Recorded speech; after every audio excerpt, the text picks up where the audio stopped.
Hello, a very good morning to all of you. I hope you all are fine. Welcome to Shah's Biology. देखिए, कल हमने previous हमने क्या पढ़ा था? हमने बैक्टीरिया और वायरस के बारे में पढ़ा था, ठीक है?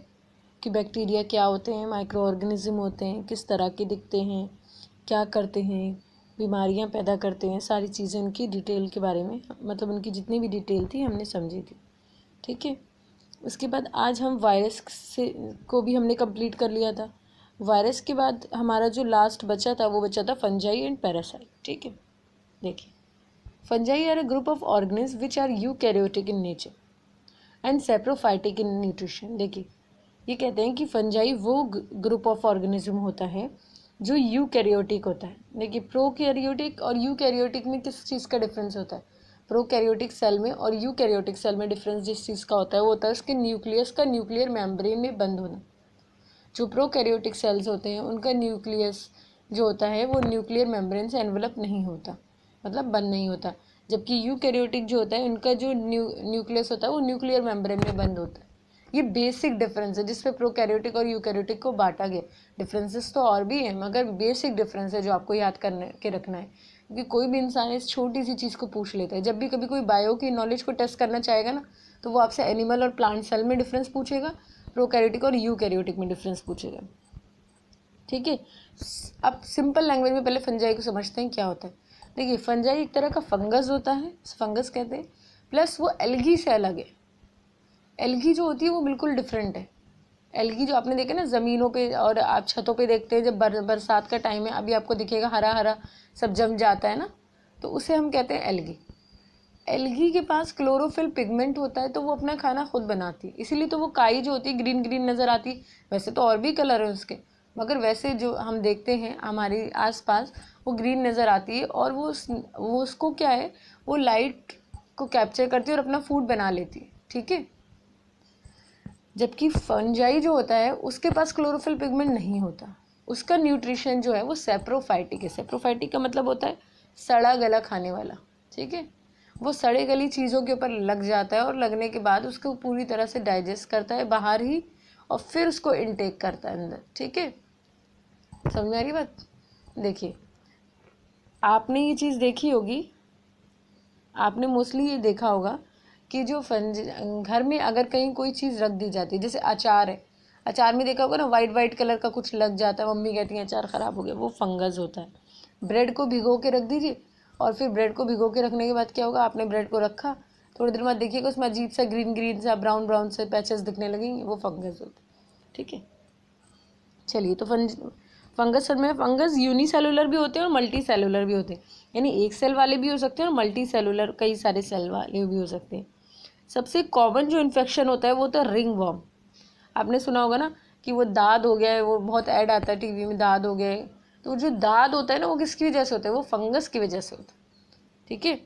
उसके बाद नेल इन्फेक्शन होता है, एक ही बहुत ज़्यादा कॉमन हो गया है आजकल, टो इन्फेक्शन जो होता है, अंगूठों में नेल इन्फेक्शन हो जाता है फंगस की वजह से, ठीक है? तो अगर पुअर हाइजीन आप मेंटेन करेंगे तो फंगस आपकी स्किन के ऊपर भी ग्रो करने लगेगा। समझ में आ रही बात? आपकी जो है टोज के नेल के अंदर ग्रो करने लगता है। तो इसलिए आपको ज़रूरी है कि आप अपने नेल्स को साफ रखें, ठीक है? उसको काटते रहें रेगुलर, उसकी सफाई करते रहें। अगर उसके अंदर कोई चीज़ घुस गई है तो उसे क्लीन कर लें, तो वो होता है, ठीक है? Example of fungal disease. अब आते हैं पैरासाइट्स में। पैरासाइट्स कौन होते हैं? तो पैरासाइट वो ऑर्गेनिज्म होते हैं जो एक that live in another organism. ये बेसिकली चोर होते हैं, ये मान के चलिए। चोर होते हैं कैसे? देखिए, सिंपल, ये बना बनाया न्यूट्रिशन लेते हैं दूसरे का, हमने डाइजेस्ट किया, हमने ब्लड में सिंपल फॉर्म में सारी चीज़ों को तोड़ दिया, हमने कार्बोहाइड्रेट को ग्लूकोज में तोड़ दिया, सिंपलर फॉर्म में आ गए हम डाइजेशन में। अब ब्लड के अंदर हमने सिंपलर फॉर्म में छोड़ दिया इसको। तो ये बेसिकली क्या करता है, ये वहाँ ब्लड से न्यूट्रिशन चुराते हैं, पका पकाया खाना पसंद करते हैं, ठीक है? इसीलिए इन्हें चोर मैंने कहा है, ठीक है? इसका एग्जाम्पल क्या हो गया? इसका एग्जाम्पल हो गया आपका हेड लाइस हो गया, जुएँ हो गई, और क्या होता है, लीच हो गया, टिक्स हो गए, जो जानवरों को चिपक नहीं जाते हैं वो टिक्स हो गए। इस तरह के ऑर्गेनिजम्स, इस तरह के जानवर चीज़ें जो आपके क्या करते हैं, पैरासाइटिक न्यूट्रिशन को शो करते हैं, वो एक जिसका न्यूट्रिशन चुराते हैं, मतलब जिसकी बॉडी में प्रेजेंट है। मान लीजिए अगर जू है किसी के, ठीक है, तो उसमें क्या होगा, वो ऑर्गेनिज्म उसके अंदर क्या करेंगे, वो उसका न्यूट्रिशन चुराएंगे, और उस न्यूट्रिशन चुराएंगे तो जिसकी हेयर में जू है तो वो होस्ट कहलाएगा। ठीक है, याद रखिए, अगर किसी डॉग की टिक्स चिपकी है तो वो डॉग क्या कहलाता है, डॉग होस्ट कहलाता है। इसी तरह जो पेट में आपके वो जाते हैं, जो बच्चों को कहते नहीं पेट में कीड़े हो गए, वो एक्चुअल में क्या होता है, वो भी पैरासाइट ही होते हैं, एक तरह के वॉर्म्स होते हैं। वो वॉर्म्स इंटेस्टाइनल वॉर्म्स होते हैं, जो एस्कैरिस वगैरह ये सब, टेप वॉर्म, ये सारे वॉर्म्स क्या करते हैं, ये भी न्यूट्रिशन चुराते हैं इंटेस्टाइन से चिपक कर, तो ये भी पैरासाइटिक न्यूट्रिशन को शो करते हैं। ठीक है, दैट लिव इन अनदर, देखिए parasite is an organism that live in another organism called the host, जिसमें वो रहते हैं वो होस्ट होता है। एंड ऑफन हम, जाहिर सी बात है, न्यूट्रिशन चुरा रहे तो नुकसान तो कर ही रहे हैं। It is depend on it's host for survival, जब तक उनका होस्ट जिंदा रहेगा ये तब तक जिंदा रहते हैं। It has to be in the host to live, grow and multiply, वहीं ये ग्रो करते हैं, ठीक है, रहते हैं और अपने आप को मल्टीप्लाई करते हैं। चलिए देखिए, ये जो डायग्राम आपको पहले नज़र आ रहा है वो फंगस का डायग्राम है, ठीक है, और दूसरा जो आपको नज़र आ रहा है वो क्या है, बेसिकली पैरासाइट्स का। पैरासाइट भी दो तरह के होते हैं, एक होता है एंडो पैरासाइट और दूसरा होता है एक्टो पैरासाइट। एंडो वो होते हैं जो बॉडी के अंदर रहते हैं, जैसे टेप वॉर्म हो गया, है ना, टेप वॉर्म वगैरह हो गया, वायरस हो गया, बैक्टीरिया हो गया, ये क्या है, ये सब एंडो पैरासाइट्स में।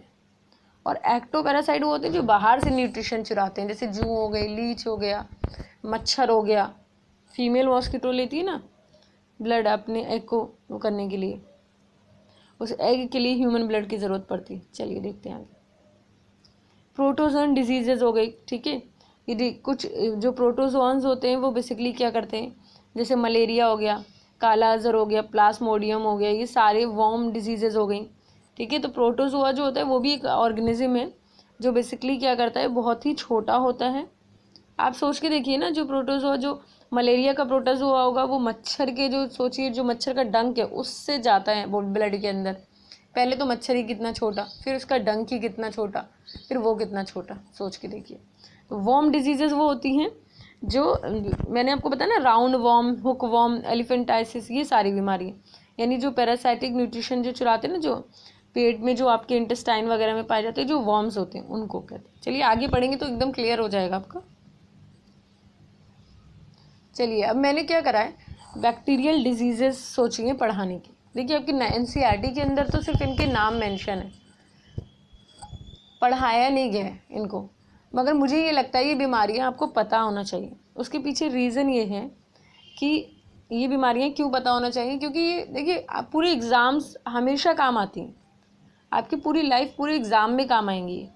ठीक है, तो चलिए स्टार्ट करते हैं, फिर एक बीमारी तो पढ़ ही लेते हैं एटलीस्ट, फिर कल बाकी बीमारियां पढ़ेंगे। सबसे पहले पढ़ते हैं टाइफाइड, सैल्मोनेला टाइफी। आप जितने भी कॉम्पिटेटिव एग्जाम देंगे ना आगे चल के, बड़े होंगे या फिर 12th में बायो लेंगे तो भी आपको ह्यूमन हेल्थ एंड डिजीज़ पढ़ना पड़ेगा, तब वहाँ ये डिटेल में पढ़नी पड़ेगी। नहीं तो आपको कॉम्पिटेटिव एग्जाम्स में पूछ लेगा कि टाइफाइड किसकी वजह से होता है, एड्स का कौन सा वायरस है। तो ये सारी चीज़ें तो ऐसी हैं जो हर एक बच्चे को जनरल कंसेप्ट तो पता ही होना चाहिए। तो मैं कोई बहुत आपको लंबा चौड़ा नहीं पढ़ाऊंगी, सिंपल सिंपल कंसेप्ट बताऊंगी। सिंपल सिंपल आप चाहें तो एक एक पॉइंट्स में, दो दो पॉइंट्स में अपनी कॉपी में लिख सकते हैं और थोड़ा सा उसे याद कर सकते हैं, क्योंकि ये पूरी लाइफ काम आने वाली चीज़ है। चाहे आप कोई भी एग्ज़ाम देंगे, किसी भी एग्ज़ाम में देंगे आगे चलकर, हर एग्ज़ाम में डिजीज़ से क्वेश्चन ज़रूर आता है। मैं आज भी बहुत सारे कॉम्पिटिटिव एग्ज़ाम देती हूँ तो उसमें भी डिजीज़ से रिलेटेड क्वेश्चन आता है। ठीक है, चलिए देखते हैं।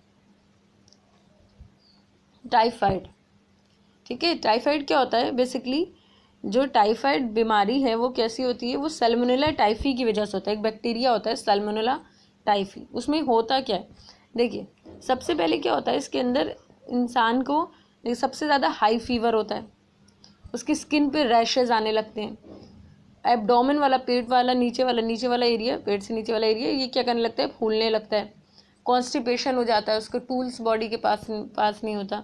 ये सिम्टम होते हैं टाइफाइड के। ठीक है, टाइफाइड जो होता है वो सैल्मोनेला टाइफी बैक्टीरिया की वजह से होता है।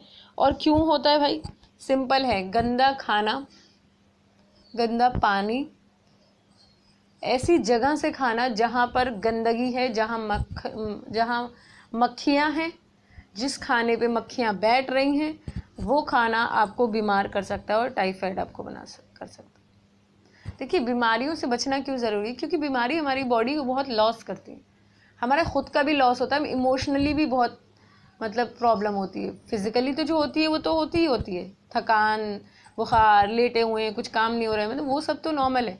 बट इमोशनली भी होता है कि हम परेशान हो गए हैं, कमरे में लेटे लेटे कहीं जा नहीं पा रहे हैं, कहीं आ नहीं पा रहे हैं, तो उससे भी कहीं ना कहीं हमारा इमोशनल बैलेंस भी बिगड़ जाता है।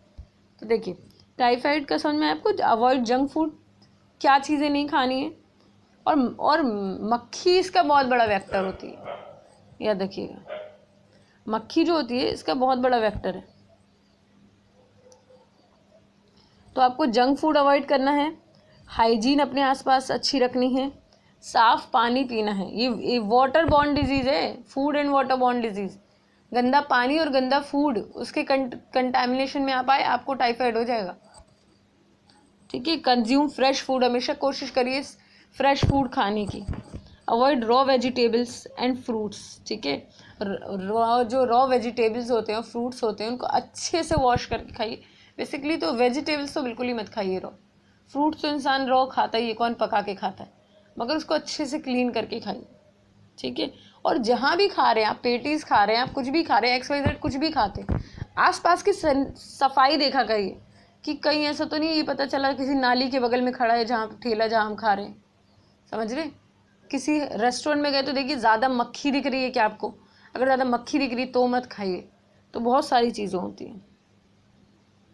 फीवर में क्या क्या होता है, वाइट कोटिंग आ जाती है टंग के ऊपर, सफ़ेद सफ़ेद टंग हो जाती है। देखिए, सैल्मोनेला टाइफी जो होता है वो वाटर बॉर्न डिजीज़ है, वाटर बॉर्न डिजीज़ है। ठीक है, और कंटामिनेटेड फूड और कंटामिनेटेड वाटर, इसमें लिवर बढ़ जाता है, स्प्लीन बढ़ जाता है, रैश आ जाते हैं बॉडी पे। ठीक है, अल्सर हो जाता है, छाले पड़ जाते हैं इंटेस्टाइन में, तो उसको कहते हैं अल्सर। प्रिवेंशन ऑफ टाइफाइड, क्या है प्रिवेंशन टाइफाइड का? हम ज़्यादातर कोशिश करिए अपने हाथ धोइए।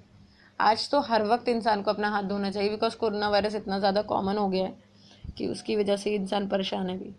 ठीक है, तो ड्रिंक बॉइल्ड वाटर, ज़्यादातर कोशिश करिए उबला पानी पीने की। वैसे तो आजकल मोस्टली ज़्यादातर लोगों के घर में ये है कि प्यूरीफायर होता है, प्यूरीफायर नहीं होता तो वाटर बॉटल तो बाहर से आती है। अपना पानी खुद कैरी करिए, इसमें कोई शर्म की बात नहीं होती है। अगर आप कहीं जा रहे हैं तो अपना पानी खुद लेके जाइए, अवॉइड करिए किसी के घर में पानी पीने का, अगर फिल्टर है तो। ठीक है, बुरा मानने वाली कोई बात नहीं होती ये सारी चीज़ें। अगर हम किसी के घर का पानी नहीं पी रहे तो उससे कहिए भाई पानी, वो आपसे कह रहे हैं पानी पी लीजिए और आपको पता है कि उसके घर में फ़िल्टर नहीं है। ठीक है, ये कोई टैप वाटर हो सकता है, किस तरह का पानी आप पी सकते हैं, उससे बीमार हो सकते हैं। हो सकता है वो पी पी के उसकी इम्यूनिटी तो अच्छी हो मगर आपकी इम्यूनिटी वीक हो, आप नहीं, आप पियेंगे और आप फ़ौरन बीमार हो जाएंगे। तो उससे कहिए भाई चाय मत पिलाओ, बुरा मत मानो, पानी मत पिलाओ, चाय पिला दो, क्योंकि चाय तो बॉयल होके बनेगी ना, तो वैसे ही प्रॉब्लम ख़त्म। तो कोशिश करिए कि जहाँ आपको जिस बात की श्योरिटी नहीं हो कि पानी आपको कैसा मिल रहा है, तो बहुत ख्याल रखिए अपने पानी का, अपने खाने का, कि आपके आसपास किस तरह से खाना बन रहा है, किस तरह की सफाई है। वॉशरूम से जब भी आइए अपना हाथ वॉश करिए। तो बहुत छोटी कॉमन बातें हैं जो बचपने से सिखाते हैं हर एक बच्चे को, छोटा छोटा बेबी होता है ना, उसको सिखाते हैं सारी चीज़ें। आप लोग तो 9th स्टैंडर्ड के बच्चे हैं, बहुत बड़े बच्चे होते हैं। ठीक है, इसकी वैक्सीन लगती है, DPT एक वैक्सीन होती है, डिप्थीरिया, पेर्टुसिस और टाइफाइड की। ठीक है, बच्चों को लगा दी जाती है। चलिए, टाइफाइड मैरी, इनकी कहानी मैं आपको अगली क्लास में बताऊंगी, क्योंकि मुझे कुछ थोड़ा इनके लिए काम करना है। बस आप इतना जान के रखिए कि टाइफाइड मैरी एक ह्यूमन, वैसे तो टाइफाइड जो है वो फ्लाइज के थ्रू फैलती है। ठीक है, इस तरह से फैलती है।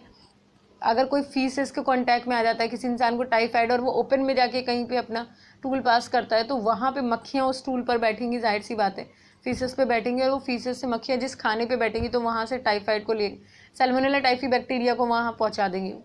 ठीक है, मगर ये पहली इंसान थी जो ये खुद टाइफाइड मैरी जो थी, इनको मैरी नाम था इनका, मगर मैरी मेलन नाम था इनका पूरा, मगर ये क्या थी, ये टाइफाइड की चलती फिरती वो बन गई थी, वेक्टर। यानी टाइफाइड के बैक्टीरिया ने इनको क्या कर रखा था, पकड़ रखा था। और बेसिकली समझ के चलिए ये जिस घर में जाती थी वहाँ खाना बनाती थी और वहाँ लोगों को टाइफाइड हो जाता था। इनकी कहानी बहुत इंटरेस्टिंग है, मैं कल आपको इनकी पूरी कहानी सुनाऊंगी। ठीक है, तो टाइफाइड आज हमने कंप्लीट कर लिया, बाकी हम कल सारी डिजीजेस कंप्लीट करेंगे। और प्लीज़ आप मुझे कमेंट करके बताइए कि आपको सारी बीमारियां पढ़नी है कि नहीं पढ़नी है, कि आपको बस ऐसे ही शॉर्ट मतलब देखना है। देखिए मैंने लिखाया कहीं पे भी आपको कुछ नहीं है, इसलिए क्योंकि बच्चों को बहुत बोरियत होती है, ये क्या है, कॉजेटिव एजेंट लिखें, अब इसकी प्रिवेंशन लिखें, अब इसकी प्रिकॉशन लिखें, तो कुछ मत लिखिए। टाइफाइड किसकी वजह से होता है उसका नाम याद रखिए, क्या रीज़न है। फिर प्रिवेंशन तो हमें खुद ही पता चल जाती है, भाई कंटेमिनेटेड फूड नहीं खाना, तो जाहिर सी बात है ये तो प्रिवेंशन हो गई। मक्खियों से बचना है तो प्रिवेंशन हो गया, ये तो आप खुद भी लिख सकते हैं अपनी लैंग्वेज में।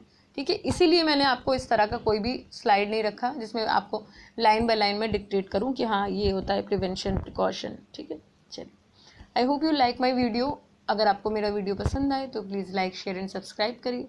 Thank you.